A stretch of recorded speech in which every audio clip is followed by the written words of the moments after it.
মকর রাশি কালপুরুষের রাশিচক্রের অধীনের এক কঠোর, কঠিন, সৎ এবং অপরাজেয় রাশি হলো মকর রাশি, যার অধিপতি গ্রহ হলো শনি মহারাজ। এই মকর রাশির উত্তরসারা নক্ষত্র, মকর রাশির শ্রবণা নক্ষত্র এবং মকর রাশির ধনিষ্ঠা নক্ষত্রের জাতক জাতিকাদের জীবনে বেশিরভাগ সময়ই দুর্ভাগ্য যেন এক অদৃশ্য শিকলের মতো সবসময় আপনার পায়ে জড়িয়ে রয়েছে, যেখান থেকে আপনি চাইলেও সহজে বেরিয়ে আসতে পারছেন না। এছাড়াও কর্মজগতে সফলতার পথে আপনার প্রতিটি কাজে বারংবার বাধা আসছে, অথবা আপনার পরম যত্নে লালিত হওয়া স্বপ্নগুলি অকালে ঝরে যাচ্ছে বা অধরা অপূর্ণ থেকে যাচ্ছে। এই রকম পরিস্থিতি থেকে পুরোপুরি বেরিয়ে আসার পথ মকর রাশির মানুষরা একদমই খুঁজে পাচ্ছে না। বন্ধুরা, আপনারা কি কখনো ভেবে দেখেছেন কেন এমন হচ্ছে? কেন একটার পর একটা সংকট শুধু মকর রাশির জাতক জাতিকাদের জীবনের উপর দিয়েই যাচ্ছে? সাধারণত মকর রাশির জাতক জাতিকাদের জীবনে সুখ এলে, আনন্দ এলে তা বেশি দিন স্থায়ী হয় না, বরং আপনাদের জীবনে দুঃখ এলে, কষ্ট এলে তা যেন আবার যেতেই চায় না, দীর্ঘস্থায়ী হয়ে যায়। দুঃখ কষ্ট যেন আষ্টে পিষ্টে জড়িয়ে ফেলে মকর রাশির জাতক জাতিকাদিকে। বন্ধুরা, সময়ের সাথে সাথে বাস্তব জীবনে আমরা যখন গভীর স্বপ্ন পূরণের অপেক্ষায় ব্যস্ত হয়ে উঠি, ঠিক তখনই নানা রকম চাপ এবং মানসিক অস্থিরতা আমাদের নিত্য সঙ্গী হয়ে ওঠে।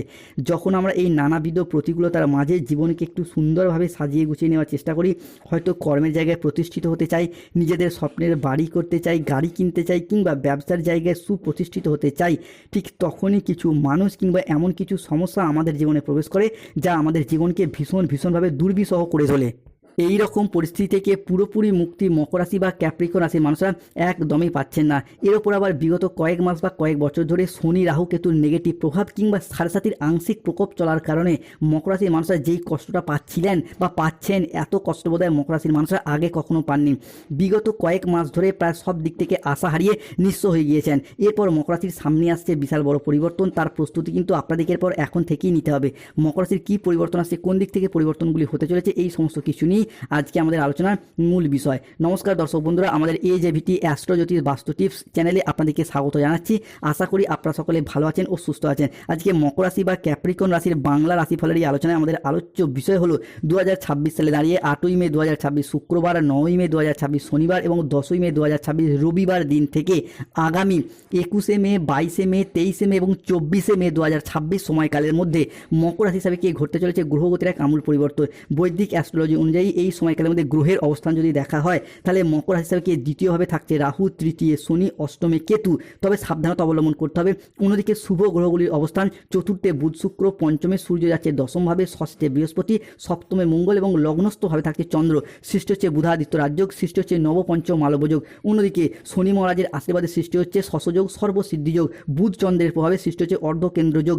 মা লক্ষ্মী এবং নারায়ণের আশীর্বাদে সৃষ্টি হচ্ছে সন্তান প্রাপ্তিযোগ। তাই মকর রাশির জাতক জাতিকাদের জীবনে আজ থেকে আগামী 22শে মে, 23শে মে, 24শে মে সময়কালের মধ্যে অর্থাৎ মে টু জুন হরস্কোপে ঘটতে চলা প্রথম ভবিষ্যৎবাণীটি হলো রিলেশনশিপ বা সম্পর্কের জায়গায় এরপর ইমপ্রুভমেন্ট বৃদ্ধি পেতে দেখতে পাওয়া যাবে মকর রাশি বা ক্যাপ্রিকন রাশির জাতক জাতিকাদের ক্ষেত্রে। এতদিন মকর রাশির উত্তরসারা, শ্রবণা এবং ধনিষ্ঠা নক্ষত্রের জাতক জাতিকারা সম্পর্কের জায়গায় নানা রকম ঘাত প্রতিঘাতের মধ্য দিয়ে গেছেন। সম্পর্কের জায়গায় আঘাত, ব্যথা, বেদনা, যন্ত্রণা, অবহেলা, কষ্ট, লাঞ্ছনা অনেক কিছু সহ্য করেছেন। এরপর সেই সমস্ত দিক থেকে শুভ পরিবর্তন, অনুকূল পরিবর্তন আসতে চলেছে মকর রাশি বা মকর লগ্নের মানুষদের ক্ষেত্রে। দেখতে পাওয়া যাচ্ছিল যে সম্পর্কের জায়গায় মনোমালিন্য সৃষ্টি হয়েছে, যেমন ঠিক তেমনই অনেকের ক্ষেত্রে পর্যাপ্ত অর্থ ইনকাম না করার কারণে, সংসারে সমাজে সঠিকভাবে আপনি সফল না হওয়ার কারণে, কিংবা আপনার পরিবারের আর্থিক অবস্থা ভালো না হওয়ার কারণে প্রেমিক প্রেমিকারা মিথ্যা অজুহাত দিয়ে ছেড়ে চলে গেছে, যোগাযোগ পর্যন্ত রাখেনি, বিবাহ ক্ষেত্রে ডিভোর্স, অপবাদ, বদনাম, সম্পর্কের ক্ষেত্রে মনোমালিন্য, তুচ্ছ তাচ্ছিল্য হওয়া, অনেক কিছু সহ্য করতে হয়েছে। এরপর সেই সমস্ত দিক থেকে শুভ পরিবর্তন আসছে। দ্বিতীয় ভবিষ্যৎবাণীটি হলো রিলেশনশিপ, বিশেষত পরিবার পরিজন, আত্মীয় স্বজনদের সম্পর্কের জায়গাগুলিতেও এরপর শুভ পরিবর্তন আসছে। যেই সমস্ত মানুষজনদের সাথে পরিবারগত দিক থেকে আপনার সম্পর্ক যথেষ্ট খারাপ হয়েছিল, যেমন কাছের মানুষ, আপনজন, ভীষণ প্রিয় বন্ধু, আত্মীয়, কুটুম্ব, পরিবারের ভাই, দাদা, বোনেদের সাথে, বাবা মায়ের সাথে, সন্তানদের, শ্বশুর শাশুড়ি, ছেলে বৌমা, এই সমস্ত সম্পর্কের জায়গাগুলির মানুষগুলির সাথে আবারও একবার ক্লোজনেস বা পুনরায় আরও একবার নতুন করে ঘনিষ্ঠতা বাড়তে দেখতে পাওয়া যাবে। মকর হিসাবে কে ঘটতে চলা তৃতীয় ভবিষ্যৎবাণীটি হলো যতটা সম্ভব নিজেদের অ্যাগ্রেসিভ বিহেভিয়ারের ওপর নিয়ন্ত্রণ রাখার চেষ্টা করতে হবে, সাবধানতা অবলম্বন করতে হবে। মকর হিসাবে কে দ্বিতীয়ভাবেই রয়েছে রাহু। তাই হুট করতে রেগে যাওয়া, হট টেম্পারি ভাব, রাগী, উচ্চ মেজাজগ্রস্ত হয়ে যাওয়া, এই বিষয়টার প্রতি সতর্কতা, সচেতনতা অবশ্যই অবলম্বন করতে হবে মকর রাশি বা ক্যাপ্রিকন রাশির জাতক জাতিকাদের ক্ষেত্রে। কেননা রাহুর এই দ্বিতীয়ভাবে অবস্থান ফলে কোনো মানুষকে রাগের বশে এমন কোনো কথা বলে ফেলতে পারেন যার জন্য পরে আপনাকে আফসোস করতে হতে পারে। তো এই জায়গাটা সতর্কতা অবলম্বন করুন। সমস্যা দীর্ঘদিন ধরে চলে এলে প্রতিকার করুন, রাহুর ধারণ করুন গোমেদ পাথর। মকর রাশি হিসাবে ঘটতে চলা চতুর্থ ভবিষ্যৎবাণীটি হলো বিশেষভাবে সাবধানতা। বন্ধুরা, এক্ষেত্রে শনি মহারাজ মকর রাশির তৃতীয় ঘরে অবস্থান করতে চলেছে। ফলে মকর রাশির জাতক জাতিকার ক্ষেত্রে অর্থনৈতিক বিলাসিতা বা হঠাৎ হঠাৎ খরচ খরচার পরিমাণটা কিন্তু বৃদ্ধি পেতে দেখতে পাওয়া যাবে। যে কোনো দিক থেকে শনিদেবের এই তৃতীয় ঘরে অবস্থান, বন্ধু বান্ধব, আত্মীয় স্বজন, কুটুম্ব, প্রেমিক প্রেমিকা, ভালোবাসার মানুষজনের সাথে ঘুরে বেড়ানো, তাদের প্রয়োজনে অতিরিক্ত অর্থ ব্যয়, এইগুলি কিন্তু আমরা মকর রাশি বা ক্যাপ্রিকন রাশির জাতক জাতিকার ক্ষেত্রে দেখতে পেতে পারি। তাই এই জায়গাটায় সতর্ক থাকতে হবে। আপনার জমানো পুঁজি, জমানো অর্থ হঠাৎ হঠাৎ খরচ হয়ে যেতে পারে। তাই নিজেদের অর্থনৈতিক পরিস্থিতির উপর, অর্থনৈতিক বিলাসিতার উপরে নিয়ন্ত্রণ রাখার চেষ্টা করতেই হবে।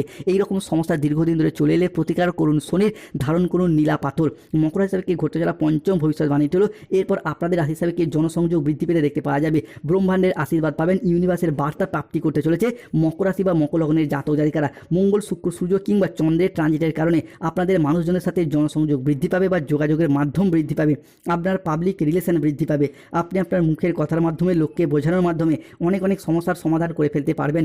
এতদিন যাবৎকাল সমাজে, সংসারে, অফিসের মানুষজনরা আপনার কথার তেমন গুরুত্ব দিত না, তবে এরপর সেই জায়গাটায় আপনি জিরো থেকে হিরো হয়ে উঠবেন নিজের সাফল্যের দ্বারা, নিজের কর্মের দ্বারা, নিজেদের পার্সোনালিটির দ্বারা। মকর রাশি বা ক্যাপ্রিকন রাশির জাতক জাতিকারা আবারও একবার সংসারে, সমাজে সম্মানের পাত্র বা পাত্রী হয়ে উঠতে পারবেন। মকর রাশি হিসাবে ঘটতে চলা ষষ্ঠ ভবিষ্যৎবাণীটি হলো মকর রাশি বা ক্যাপ্রিকন রাশির জাতক জাতিকাদের ক্ষেত্রে সৃষ্টি হচ্ছে মঙ্গল বৃহস্পতি প্রভাবে নবপঞ্চম মালবযোগ, অন্যদিকে সূর্য ও শুক্রের প্রভাব, যা সম্পত্তি সংক্রান্ত বিষয়ের পর শুভ ফলাফল আসছে। বন্ধুরা, জমি, বাড়ি, জায়গা, ভিটে, সম্পত্তি নিজেদের নামে রেজিস্ট্রি করার চিন্তাভাবনা, এই বিষয়গুলি কিন্তু এরপর মকর রাশির মানুষদেরকে ভীষণভাবে সঙ্গ দেবে। মকর রাশির জাতক জাতিকাদের ক্ষেত্রে 7ই মে 2026 বাংলার 23শে বৈশাখ বৃহস্পতিবার সন্ধ্যা 7:15 থেকে 8ই মে 2026 শুক্রবার দুপুর 2:45 পর্যন্ত সময়কালের মধ্যে মঙ্গল, বৃহস্পতি, শুক্র মকর রাশির জন্য হতে যাচ্ছে তুঙ্গি, যার ফলে 8ই মে, 9ই মে, 10ই মে থেকে আগামী 21শে মে, 22শে মে, 23শে মে পর্যন্ত সময়কালের মধ্যে সম্পত্তি সংক্রান্ত বিষয়ে পুরাতন যদি কোনো লিটিগেশনের আলাপ আলোচনা সেরে ফেলেন, এই জায়গায় সমস্যা মিটে যাবে। এই সময়কালের মধ্যে সম্পত্তি ক্রয় বিক্রয়, সম্পত্তির রেজিস্ট্রি কিংবা পৈতৃক সম্পত্তির প্রাপ্তি বা আদায়ের পথে শুভ যোগ আসছে। মকর হিসাবে ঘটতে চলা সপ্তম ভবিষ্যৎবাণীটি হলো এরপর মকর হিসাবে শত্রুতার অবসান ঘটতে দেখতে পাবো। এতদিন ধরে সারসাথী চলার কারণে শত্রুর করাল ছায়া কিংবা রাহুর দ্বিতীয়স্থ ভাব, যার ফলে সংসারের, সমাজে, অফিসে, কর্মের জায়গায় চাপ, বাধা, শত্রুতা আপনি পেয়ে এসেছেন। কিংবা অনেকের ক্ষেত্রে আপনার পরিবারেরই এমন কোনো মানুষ রয়েছিল যা আপনার আয়, উন্নতি, খুশি দেখে হিংসা করে বাধা দেওয়ার চেষ্টা করছিল। এরপর সেই সমস্ত শত্রুদিকে পরাজিত করে একের পর এক এগিয়ে যেতে পারবে মকর রাশি বা ক্যাপ্রিকন রাশির জাতক জাতিকারা। মকর রাশি হিসাবে ঘটতে চলা অষ্টম ভবিষ্যৎবাণী হল এরপর স্টুডেন্ট হরস্কোপটা হতে যাচ্ছে তুঙ্গি। মকর রাশির জাতক জাতিকারা এরপর শনি মহারাজের আশীর্বাদে, বুধের কৃপায় বিভিন্ন ক্ষেত্রে পড়াশোনার জায়গায় একের পর এক সফলতা লাভ করতে পারবেন। 8ই মে 2026, 9ই মে 2026 এবং 10ই মে 2026 মকর রাশি ফলে দেখতে পাওয়া যাচ্ছে যে আজ থেকে আগামী 21শে মে 2026 সময়কালের মধ্যে যদি কোনো চাকরির পরীক্ষা, কম্পিটিশনমূলক পরীক্ষা বা ইন্টারভিউয়ে বসেন, সেই জায়গা থেকে সফলতা আসবে। কিংবা মে টু জুন হরস্কোপ সময়কালের মধ্যে যদি কোনো পরীক্ষার ফলাফল ঘোষিত হয়, সেই জায়গাটা কিন্তু মকর রাশির জাতক জাতিকারা এগিয়ে যেতে পারবেন, ভালো ফলাফলগুলিকেও অর্জন করতে পারবেন। অন্যদিকে মকর হিসাবে নবম ভবিষ্যৎবাণীটি হলো এরপর মহাবিশ্বের বার্তা প্রাপ্তি করতে পারবে মকর রাশির জাতক জাতিকারা। বজরংবলীর কৃপায় যারা কোনো কন্ট্রাকচুয়াল কাজের সাথে যুক্ত ছিলেন, তাদের কাজগুলির পর পার্মানেন্ট হয়ে যাওয়ার একটা পূর্ণ সম্ভাবনা লক্ষ্য করা যায় বিভিন্ন ক্ষেত্রে। এরই পাশাপাশি যারা বিভিন্ন দিক থেকে বেকার, বেরোজগার হয়ে বাড়িতে বসেছিলেন, চাকরি প্রাপ্তির অপেক্ষায় ছিলেন, কিংবা স্টুডেন্ট চাকরি প্রাপ্ত করার জন্য দীর্ঘদিন প্রচুর পরিশ্রম, প্রচুর মেহনত করে আসছেন, তাদের ক্ষেত্রে চাকরি বা কর্মপ্রাপ্তির জায়গায় শুভ পরিবর্তন, অনুকূল পরিবর্তন আসছে।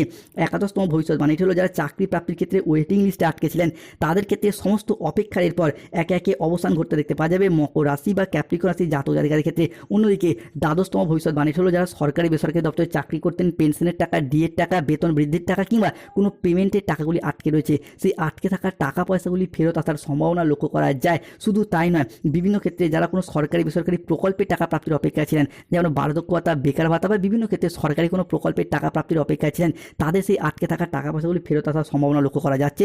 স্টুডেন্টদের ক্ষেত্রে স্কলারশিপ টাকা প্রাপ্তির পথে শুভ পরিবর্তন, অনুকূল পরিবর্তন আসতে চলেছে। মকর রাশি হিসাবে সবথেকে বড় পরিবর্তন আনতে চলেছে বুধাদিত্য রাজযোগ। বুধ সূর্যের ট্রানজিট মকর রাশিকে এরপর রাজা বানাতে চলেছে, যাদের ফলে হারানো কোনো জিনিস, হারানো কোনো সম্পত্তি কিংবা ছেড়ে যাওয়া কোনো রিলেশন বা সম্পর্কগুলি পুনরায় ফিরে আসার একটা সম্ভাবনা প্রবল মাত্রায় প্রকট হতে দেখতে পাওয়া যাচ্ছে। ফিরে পাওয়ার শুভ যোগ থাকবে। হয়তো কোনো জমি, ভিটা, বাড়ির কোনো প্রয়োজনীয় জিনিস আপনি পূর্বে বন্ধকি দিয়েছিলেন, বিক্রি করে দিয়েছিলেন, টাকা পয়সার অভাবে যেই জিনিসগুলি এতদিন ফিরিয়ে আনা সম্ভব হয়নি, সেই জিনিসগুলি পুনরায় ফিরিয়ে পাওয়া, পুনরায় নিজের নামে হস্তান্তরিত করা কিংবা ফিরিয়ে আনার শুভ যোগ, এটা কিন্তু মকর রাশি হিসেবে দেখতে পাওয়া যাচ্ছে।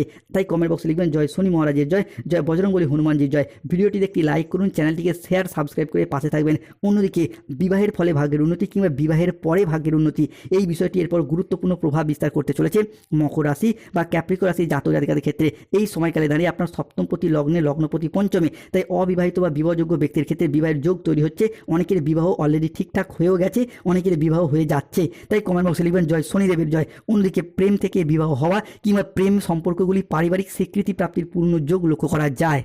সবথেকে বড় কথা হলো রোগ, ঋণ, শত্রুতার ক্ষেত্রে এরপর শুভ সময় আসতে চলেছে। দীর্ঘদিন ধরে স্বাস্থ্যের জায়গায় অসুস্থতা, দুর্বল, ক্লান্তি ভাব যারা অনুভব করছিলেন, সেই জায়গা থেকে বেরিয়ে আসতে পারবেন। মকর রাশি হিসাবে 14তম ভবিষ্যৎবাণী হলো বিভিন্ন ক্ষেত্রে যারা বিভিন্ন জায়গায় মকর রাশি বা লগ্নের জাতক জাতিকারা ঋণের জালে জড়িয়ে পড়েছিলেন, তাদের ক্ষেত্রে ঋণ মুক্তির পথে একটা শুভ পরিবর্তন, অনুকূল পরিবর্তন আসতে চলেছে। মকর রাশির জাতক জাতিকাদের ক্ষেত্রে যাদের গাইনো সমস্যা চলছে, তাদের ক্ষেত্রে সেই সমস্ত সমস্যার সমাধান হতে দেখতে পাওয়া যাবে। কমেন্ট বক্সে লিখবেন জয় শ্রীকৃষ্ণ, রাধে রাধে, ধন্যবাদ ইউনিভার্স। মকর রাশি হিসাবে এরপর বেশ কিছু ক্ষেত্রে সাবধানতা অবলম্বন করতে হবে। শত্রু চক্রান্তে ব্যবসায় ক্ষতির আশঙ্কা রয়েছে। কোনো বিশ্বাসযোগ্য মানুষ আপনাকে ঠকাতে পারে। মকর রাশির মানুষরা নিজেদের ব্যক্তিত্বের জন্য খুব সহজে অন্য মানুষের সাথে মিশে যায়। মন ভোলানো মধুর ব্যবহারে খুব সহজে আপনারা গলে যান এবং মনের গোপন কথা বলে দেন, যেগুলি কিন্তু পরবর্তীকালে আপনাকে সমস্যায় ফেলতে পারে। অন্যদিকে মকর রাশির প্রধান উইক পয়েন্ট হলো মকর রাশি হিসাবে বর্তমানে বিভিন্ন ক্ষেত্রে দেখতে পাওয়া যাচ্ছে কারোর সমস্যা মেটাতে গিয়ে আপনারা অপমানিত হচ্ছেন। কোনো ভালো পরিকল্পনা নিজের বুদ্ধির ভুলের কারণে ব্যাঘাত ঘটতে পারে। কোনো কীটপতঙ্গের কামড় থেকে সাবধানে থাকুন। গৃহ নির্মাণ নিয়ে বাড়ির মানুষজনের সাথে বা প্রতিবেশীর সাথে বচসা বাঁধতে পারে।